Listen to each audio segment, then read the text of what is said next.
السلام علیکم ورحمۃ اللہ وبرکاتہ۔ کیسے ہیں آپ تمام حضرات؟ امید کرتا ہوں آپ خیریت سے ہوں گے۔ دعا کرتا ہوں اللہ تعالیٰ آپ تمام حضرات کو ہمیشہ خوش رکھے، سلامت رکھے، شاد و آباد رکھے۔ حضرات بڑی ضروری بات آپ سے کرنی ہے۔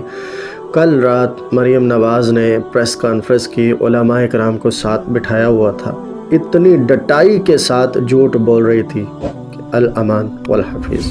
جب کوئی بندہ اس قدر دلیری کے ساتھ جھوٹ بولتا ہے تو بہت سارے لوگ تذبذب کا شکار ہو جاتے ہیں کہ اب بندہ کس کو سچا کہے اور کس کو جھوٹا کہے۔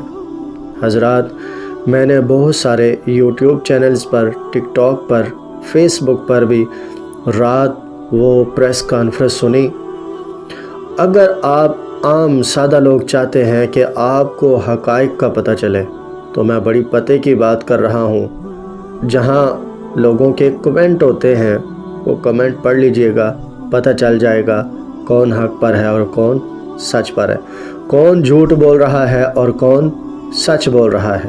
میں نے بہت سارے کمنٹ پڑھے، کسی میں لکھا تھا خون لیگ، کسی میں لکھا تھا نون لیگ ظالم ہے، کسی نے لکھا تھا کہ مساجد کیوں بند کی، کسی نے کہا گولیاں کیوں چلائی، کسی نے کہا ظالموں قیامت کے دن تمہاری پکڑ ہوگی، کسی نے کہا ان بطش ربک لشدید، کسی نے کہا جھوٹوں پہ اللہ کی لعنت۔